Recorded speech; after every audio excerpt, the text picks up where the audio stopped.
I was right. My theory was right. But why does it feel so wrong? Oh man, okay.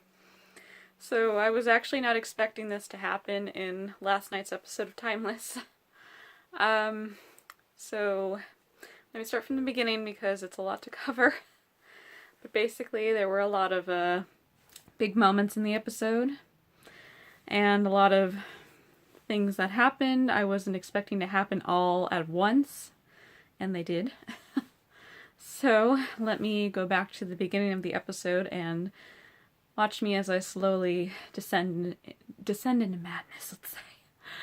So, at the beginning of the episode, we're introduced to a father and son Rittenhouse team, and the father is leaving the son in the early days of Hollywood, back when it was called Hollywoodland. And years later, it's like, I think it was 1941. So the son is now a producer at Paramount Pictures, and the father comes to visit him, and basically it's time for Rittenhouse to put their plan in action. It's a very complicated timeline. I don't know how much time has passed for the father, but the son, it's been like 15 years or something like that. So the plan, we don't know what it is. And Rufus, Wyatt, and Lucy find where they're supposed to go thanks to Flynn. And like that was an interesting confrontation where they needed the answer, of course, why they were going to that specific time period, and they needed to know a specific address, and Flynn eventually gave it to them. But of course Lucy had to promise Flynn's freedom for that to happen. So we weren't sure if that was actually going to happen or not. But interestingly, we'll get to that. So, where was I? So, yeah, they were trying to find the Rittenhouse member, and this was actually, it was kind of a comical episode too. There was there were a lot of moments that were quite quotable, like Rufus was pretending to be Langston Hughes, and amazingly, they actually get pretty far with that. And they actually meet the president of Paramount Pictures, and Rufus as Langston Hughes is trying to get like movie ideas out there, and he mentions Hamilton as a musical. And interestingly, the president says that would never work. Joke's on him. So through the meeting, they actually meet Hedy Lamarr, who is actually the big historical figure guest star in this episode. And I actually didn't know this about Hedy Lamarr, although I feel like I heard something about it. She actually contributed to, I don't exactly remember what she did. Something with frequency, I can't think. She came up with I can't even figure out how to explain it to you guys. She contributed to the development of Wi-Fi, let's just say it like that. She had something to do with World War II as well, and that eventually led to Wi-Fi. But something like the patent that she had expired, and she never got the credit that she deserved. So that was basically the little background we got at the beginning with her. And she's actually very interesting in this episode. She pretends that Rufus is Langston Hughes, but she actually figures it out later on very easily, because she asks Rufus to quote something that Langston Hughes has written, and this probably was one of the my favorite parts of the episode, where Rufus starts quoting the Fresh Prince of Bel-Air theme song.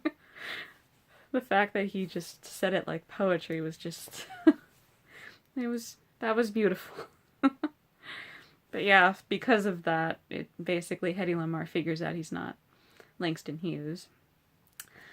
But to get to the point, that moment happens at a party that William Randolph Hearst is having, and they assume that Hearst is the Rittenhouse member because they have been told, or they're aware, that a film has gone missing.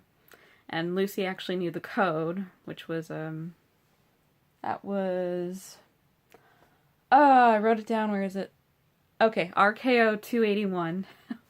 That is the code for Citizen Kane. And I don't know if a lot of you guys know this, and maybe you do. Basically, Citizen Kane by Orson Welles, who directed it, he based the main character off of William Randolph Hearst. And it wasn't supposed to be a flattering kind of role for the actor exactly. Like, it was meant to depict how, like, you could have all the fame and fortune and it really just, it doesn't make you a good person, basically. So, it was basically that film that caused a lot of, I can't exactly say exactly what it caused. It was just a really big film in history, and it kickstarted a lot of ideas and theories about everything, about life, and we actually learned about it in film class, and it was very influential in Hollywood. So for this film to be gone, they suspect that it's Hearst, and so at the party, they are talking to Hedy Lamarr, and she mentions how there's a producer who's trying to make a dinosaur film happen called Jurassic Park. Clue number 1 right there. So they figure out that the producer guy is Rittenhouse, who is actually the one who stole the film, and he's actually trying to give it to, or at least he shows the film strips to Hearst. And the reason why he's giving him the film is because he wants a column for Rittenhouse in his paper. And as Lucy points out, this way they'll be able to have influence, like a sort of propaganda thing where they'll basically have control over the media. So that's a pretty big thing to have control of, especially in that time. I don't know exactly what they would try to accomplish with that, but probably nothing good.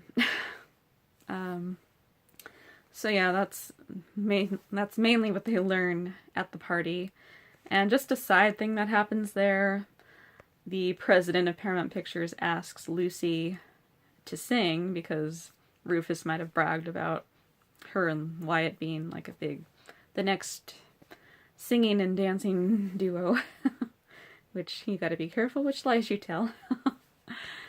So, yeah, she is asked to sing, and I love how the scene, it really shows like this moment between Wyatt and Lucy. Like they're finally realizing how they really feel about each other.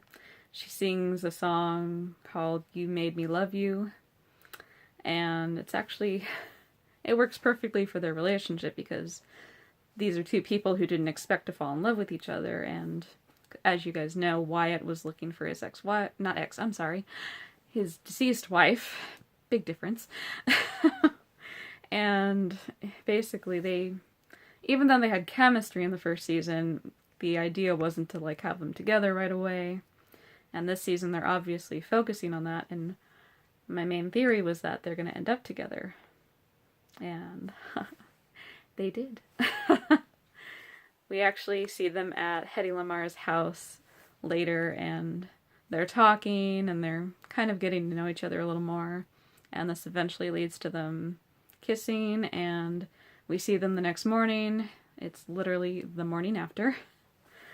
So it went a lot farther than kissing.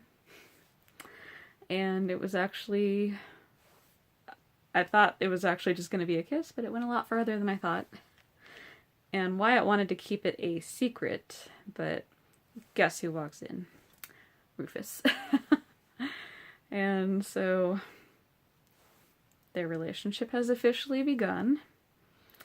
And it was actually really nice because they're two people who have been through a lot, and they just were having trouble finding some way to ground themselves with all the craziness that had been going on, and they're kind of like each other's, I just can't think of the terms tonight. They basically balance each other out, and it's a nice relationship. So to finish the mission here, they managed to find the film, and they managed to get it back. Basically, they beat Rittenhouse in this episode. Don't know exactly what their next plan is going to be. We're going to find out. But before they return, they have to leave something in a prison facility in 1941. And guess who finds it in the present day? Basically, this whole chaos happens at the prison where Flynn is being held. Agent Christopher actually visited him earlier and left him something, and he uses it to find what was left behind in 1941, and he uses a gas mask to get out of prison. So now he is on team... I'm just going to call them Team Lifeboat. I really don't know if they have a team name. I don't know exactly how long this is going to last, because I still have this theory that he's going to betray them. Actually didn't think he was going to be let out of prison so early, but a lot of things happened that I wasn't expecting this episode. So yeah, he's out, and Wyatt and Lucy have their relationship finally started. I guess we're calling them Wyatt. That's like better than Woosie, so let's go with Wyatt. And so yeah, it seems like things are gonna get better, things are gonna go well, they're gonna defeat Rittenhouse. Then Wyatt gets a text, and we don't know what this text is, who texted him. He just seems a little shaken about it. So the next thing we know, he's escaped, and we see him at a bar, and who is there but his not-so-deceased wife, Jessica. Blackout. Okay. I didn't think this was actually going to happen so soon. I thought they were going to develop Lucy and Wyatt's relationship a little more before they brought her in, but apparently they decided to go another route. But I was actually surprised that she returned. I mean, I had the theory that she was going to, but like I said, Lucy and Wyatt would have the more developed relationship, which would make it even more heartbreaking. So, in a way, this doesn't feel so heart-wrenching, but still. And we don't know how she got back. We don't know what event actually caused this. Could it have been the Rittenhouse agent that they offed? Maybe. Could it have been the security guard that got caught in the whole situation there? Maybe. I don't know. Or somebody suggested maybe because Hedy Lamar's patent actually didn't expire and she actually made a lot of money and quit acting. I don't know. And another question is, could this be Rittenhouse's doing? Because they know a lot of information about them. They could probably figure out a way to bring her back. Or could Jessica now be Rittenhouse? Ooh, didn't think about that. Because remember how Lucy's mother came back all of a sudden and we thought, oh, something happened in history that brought her back by accident? So what if Rittenhouse brought Jessica back because Jessica is Rittenhouse? Oh god, I didn't even think about that. Oh no. That's gonna lead to some interesting subplot there. Okay, well that's a theory that I now have. And like I said, Flynn's probably gonna find a way to betray them one way or another. I still feel that. But yeah, we're gonna find out a lot in the coming episodes. I don't recall what next episode features. I think I didn't see the promo. I missed that one, darn it. But yeah, we're gonna figure out what is going on with Jessica. Like, how is she back? Is she still married to Wyatt? Does she know who Wyatt is? I mean, they hugged, so I would think she'd think he's being weird for hugging her if he's a stranger, but I don't know. We'll find out. But yeah, I'm gonna stick to the theory that she is somehow a part of Rittenhouse, one way or another. Either they brought her back, or she's a part of it and they brought her back because she plays an important role, kind of like Lucy's mother. That's my theory. That would actually be really cool if that happened. Sorry, that's the inner writer in me thinking. Oh, sorry, before I end the episode, we can call it an episode.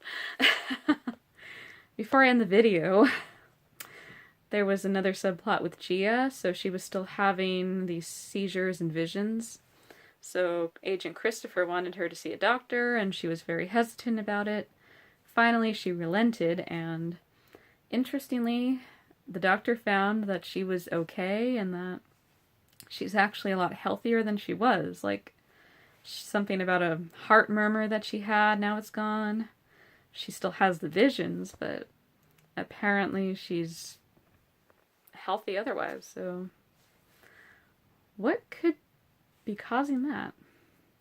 That I actually don't have a theory for. Because Mason was mentioning how he had 2 other pilots who tested the time machine and they had some really bad symptoms. Like, one died from a brain aneurysm, I think, and the other one is schizophrenic now. So why would Gia be cured? Interesting question. Maybe it's in the genes, maybe... I don't know. I honestly... That one has stumped me. I don't know. But it'll be interesting to see. Alright. I'm going to end the video here. It was a very exciting... very exciting episode, and seriously, like, so much happened in this episode. I was really rooting for Wyatt. And then it happened, and then Jessica came back, and I was like, no, it was too soon. Oh, alright, well, we'll see where it goes from here. Like, Jessica being Rittenhouse, that would make it really exciting. Like, instead of just Lucy's random fiancé that happened last season, which I actually had forgotten until now. I guess we're not going to see him again. But maybe Lucy's sister will somehow come back. I don't know. We'll find out. Alright, guys. I hope you enjoyed the episode. I hope you enjoyed the video, and I will see you next week for another episode of Timeless. Alright. Have a good night. Bye.